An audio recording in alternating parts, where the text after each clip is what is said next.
नमस्कार दोस्तों, सनातनी टेल्स बाय राज में आप सभी का स्वागत है। आज मैं कार्तिक मास में तुलसी की पूजा की जाती है उसकी कहानी सुनाने जा रही हूँ।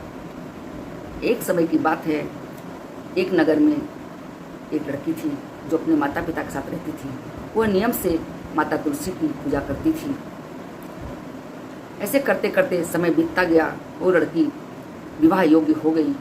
उसके माता पिता को चिंता हुई। फिर उन्होंने एक योग्य वर ढूंढकर उसका विवाह कर दिया। विदा करते समय माँ ने उसको तुलसी का एक गमला दिया। वो तुलसी का गमला लेकर अपने ससुराल पहुँच गई।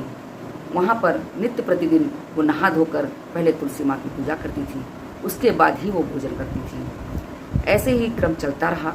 उस लड़की की दो जेठानियाँ थीं जिन्हें इसका पूजा पाठ करना अच्छा नहीं लगता था।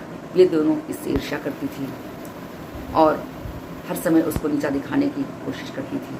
उसकी जेठानियाँ अक्सर उसके तुलसी के गमले को कहीं ना कहीं छिपा देती थी। फिर वो ढूंढ कर लाती थी, उनकी पूजा करती थी। उसके उपरांत ही वो भोजन करती थी।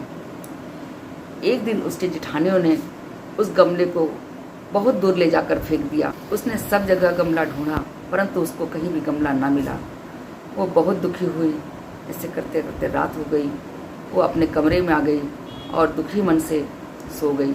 तुलसी माँ ने देखा कि ये तो भूखी सो गई है, यह मेरी परम भक्त है, मेरी पूजा किए बिना ये भोजन नहीं करती है। तुलसी माता ने उसके कमरे के बिस्तर पे चारों ओर उन्होंने तुलसी का एक गमला लगा दिया। वह सुबह उठी, उसने देखा कि उसके बिस्तर के चारों तरफ गमले ही गमले हैं।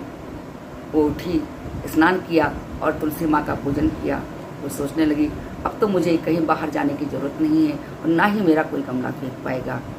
उसने पूजन किया और भोजन करने बैठ गई। इतने में उसकी दोनों जेठानी आई। उसने कहा, अरे वाह, तुम भोजन करने बैठ गई, क्या तुमने तुलसी की पूजा कर ली है? उसने कहा, हाँ।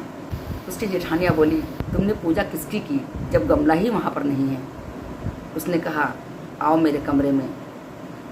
वो दोनों जेठानियों को अपने कमरे में ले गई और बिस्तर के चारों तरफ दिखाया। चार कोने में उसके चार गमले लगे। उसने अपने जेठानियों से कहा कि अब मेरा गमला कोई नहीं फेंक पाएगा और ना ही मुझे कहीं बाहर जाना पड़ेगा। इस तरह से तुलसी माँ ने उसके ऊपर प्रसन्न होकर उस पर कृपा की। जैसे तुलसी माँ ने उस लड़की की ऊपर कृपा की, वैसे हम सभी को कार्तिक मास में तुलसी माँ की पूजा करनी चाहिए। ऐसे ही अनोखी कहानियाँ सुनने के लिए हमारे चैनल को लाइक करिए, सब्सक्राइब करिए। जय श्री राम, जय जय श्री राम।